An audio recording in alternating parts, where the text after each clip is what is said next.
Okay guys, ayan. So very excited tayo. Katapos na natin ang ating first project. Ayan, nasa dingding na natin. Sinapit na natin. Temporary.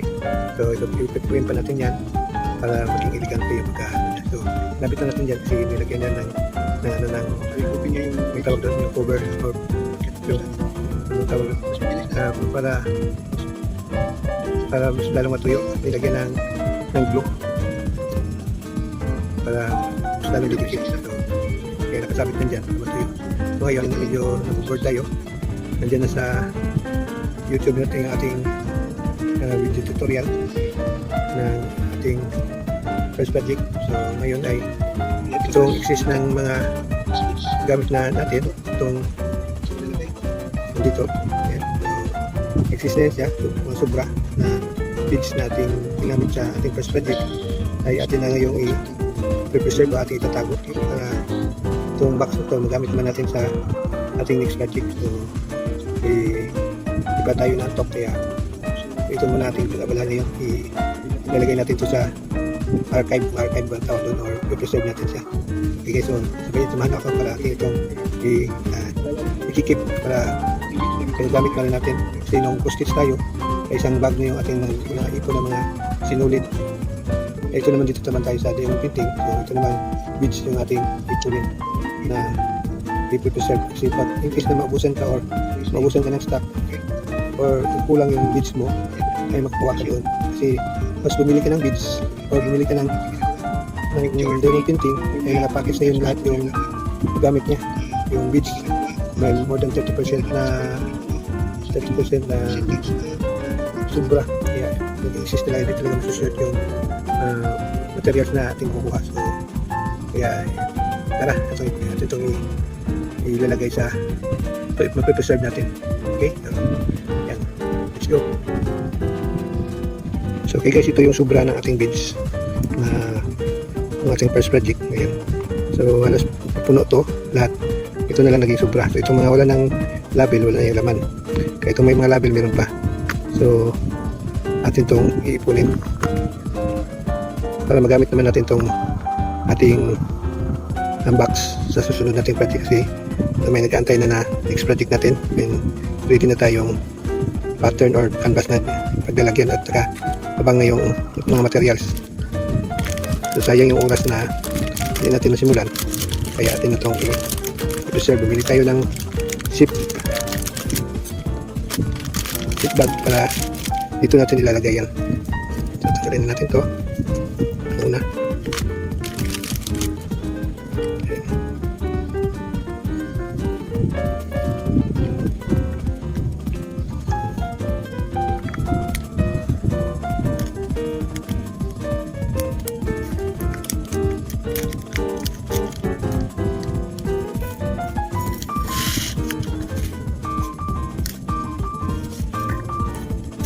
Yan din itong rubber ito pa rin gagamitin natin. Importante dito itong DMC number itong dito DMC number kasi ito yung ginagamit na standard itong symbol at saka every project iba-ibang symbol over siya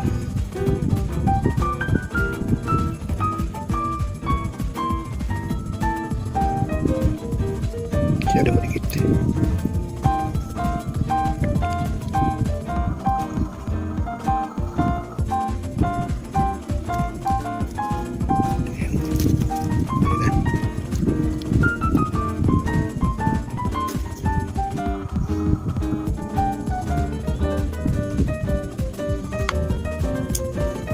Yan, isa yun siya.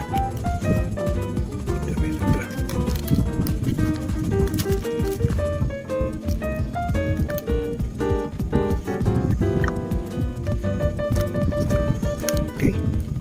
Yan. Ito, balik natin.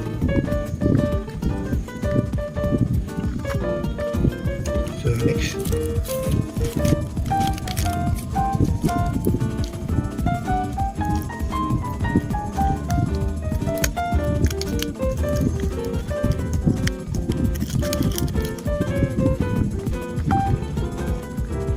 Kalahati tayo, kalahati pa.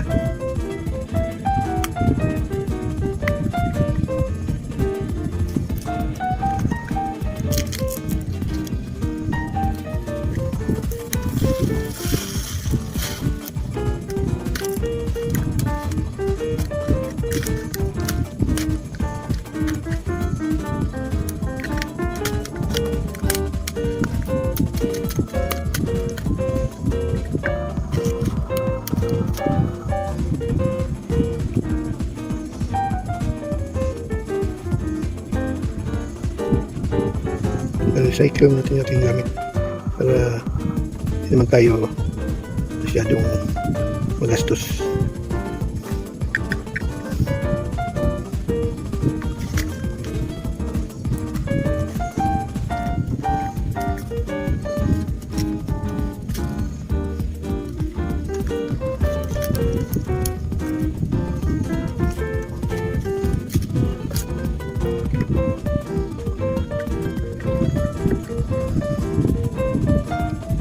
So ganun lang siya. Talagang ito naman siya ay bawat pattern or bawat project na ating ginagawa ay sobra-sobra naman yung beads na binibigay ng company na pagbibila natin ng materials. Kasi set na to siya lahat eh. Meron ng canvas, meron ng beads, saka yung tools. Pero yan, ito nga sobra. Atin ito ipipreserve kasi hindi natin alam na in the future magkulang yung ating beads sa ating ginawang project. Kaya it's better na itatago natin itong excess o sobra na beads. Kasi nung sa close stitch natin doon ay tinatago ko rin yung mga sinulid ko na sa isang bag na. Then noon isa-isa yung bibilin mo yung sinulid. Kaya bago ako bumili ng mga sinulid sa tindahan, nanguha muna ako ng doon sa akong nakatago. Ito sa diamond painting ipo-package na kasama na yung isang set na yung binibigay ng shop.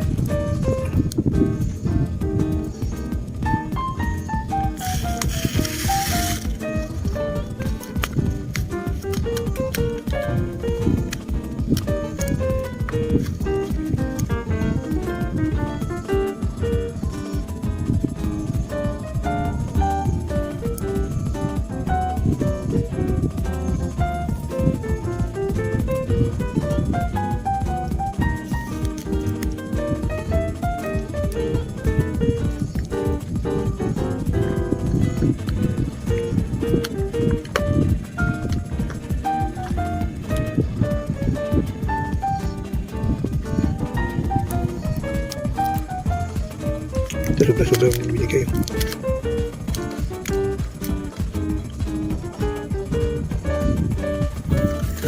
Ay, marami tayong masisavings.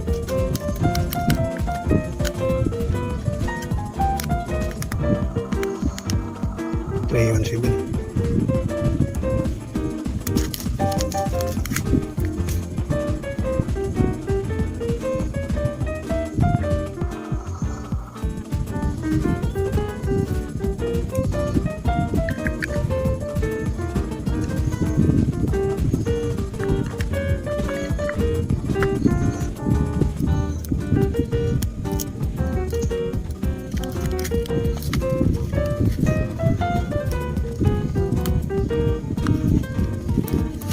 Okay.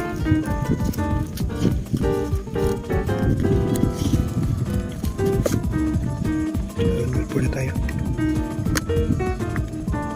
Tulog na yung paligid ko. Paligid kasi so sanay tayong matagal matulog eh. Sayang yung oras na nanonood lang tayo ng video or ng YouTube. Wala dito yung ginagawa yung kamay natin. Kaya nga interested ako mag-diamond painting kasi yung leisure or yung extra time natin dito natin magagamit sa pagdudugdog. Usually alas 2 na tayo nakakatulog pa.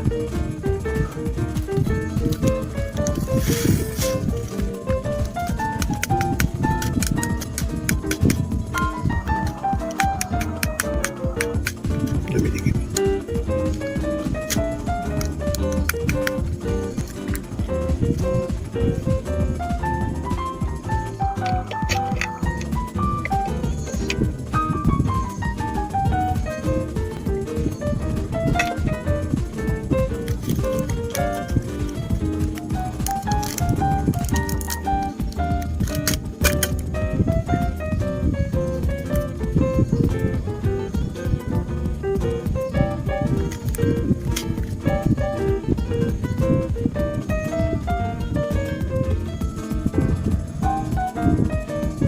Kaya tiyagaan na talaga itong diamond painting. As an artist, kailangan mo talaga magtiyaga para mabuo mo yung inaasa mo na project. Kung wala kang time sa pagdudot-dot, talagang hindi mo mabubuo yan.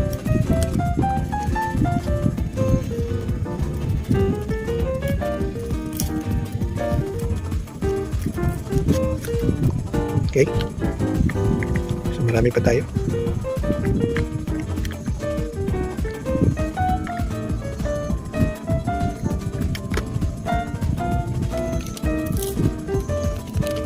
Ito yung pa-exit na nasa project. So yan na natin yung mga materials, pinapreserve na natin at tinatago na natin yung mga sobra or excess, kasi yung box natin ay gagamitin natin sa next project. So nag-aantay na yung next project natin. Malaki pa rin yung design ng ating next project, parang kasi yung laki lang ng first project natin.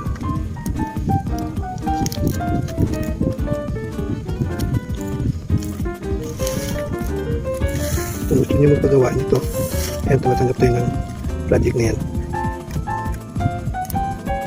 Huwag nyo lang ako madaliin kasi tinatapos natin yung isang project. So, ang unang project natin, I think 3 months natin nabuo. So, hindi naman pero hindi kada gabi lang natin ginagawa yun. Pero minsan, kung may walang ginagawa yun, nagdudot-dot tayo.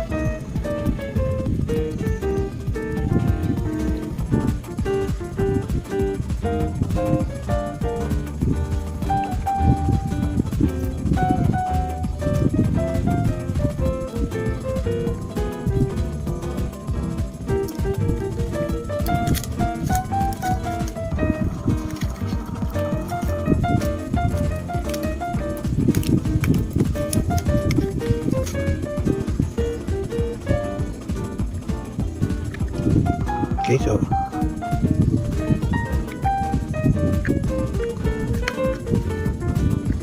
time-lapse muna natin para hindi kayo mabuboring, kasi ulit-ulit na naman to na ito. Kung meron kayong question dyan, pwede kayo mag-post comment dyan sa ating chat. Natin masasagutin yung mga tanong.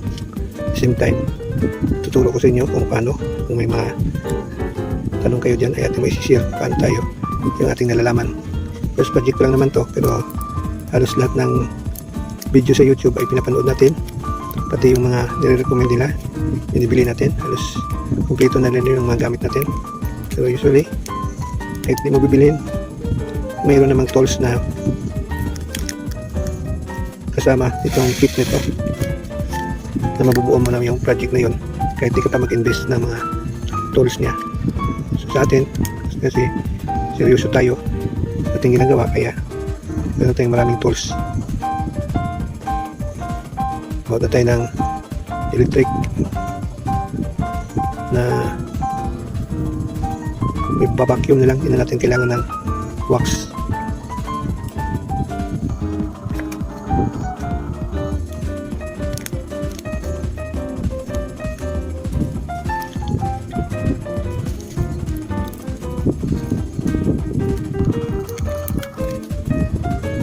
Labit natin dito para di watak-watak ba.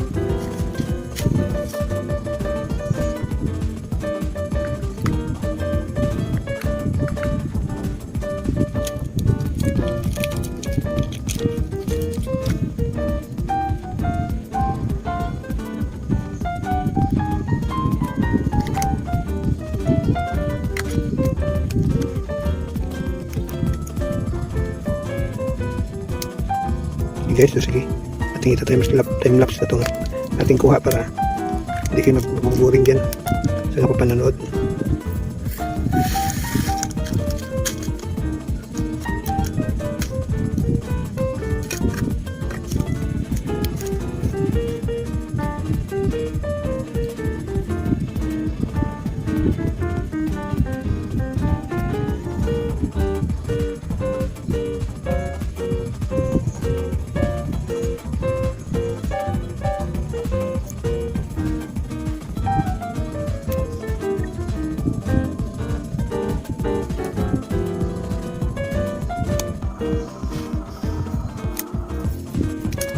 Okay guys, so ayan.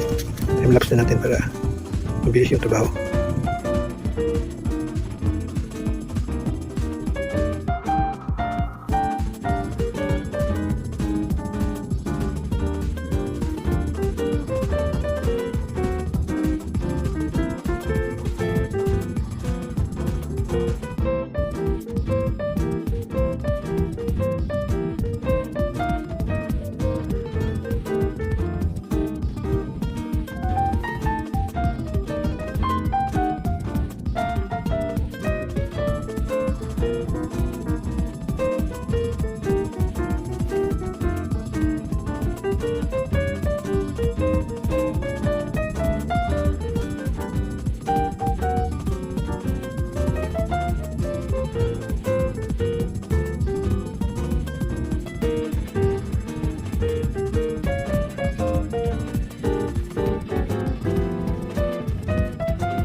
Okay, last na natin to. Ayan, so tapos na natin na ilagay sa ship bag yung ating excess na mga diamond beads.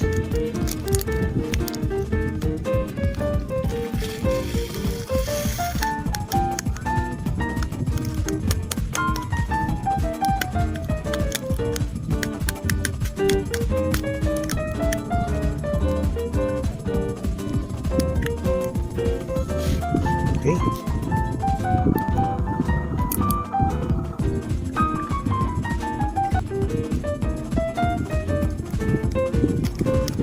So yun guys, tapos na natin yung ating task. So ito na yung ating excess na beads. Dito naman yung ating box ay ready na for the next project. So yan, so susunod nating video i-prepare naman natin yung ating next project, second project natin, yung mga beads nilalagay natin dito. At the same time i-ready na natin yung ating next project, hopefully na bukas or tapos magsabat ay magagawa natin. Okay? So kung meron kayong question, meron kayong katanungan, pwede kayo mag-post comment dyan sa ating comment box para ating masasagot yung mga tanong. Okay na guys, ito na yung ating excess na lemon beads. So ito yung tatagalin natin to para kung may kailangan dito tayo dito para tayo mapag-dubutan. Ito naman yung ating box, yung ready na for the next project. So gusto ko itong box na to kasi cute lang siya gamitin. So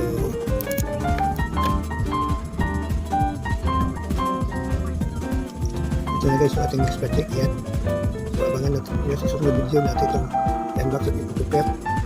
Malaki din to siya na project. Ito ay gawa ng 5D painting PH na pattern o na canvas natin. So yan, so abangan nyo, please subscribe our YouTube channel para inyong abangan itong ating next project natin na diamond painting. Okay, so kung meron question, meron kayo katanungan, post comment lang kayo dyan sa ating comment box para ating kayo ma-explain kung ano yung gusto nyo malalaman. Okay, so ito po si Milo Godet. God bless you. See you sa susunod natin video. Really God bless. God bless you.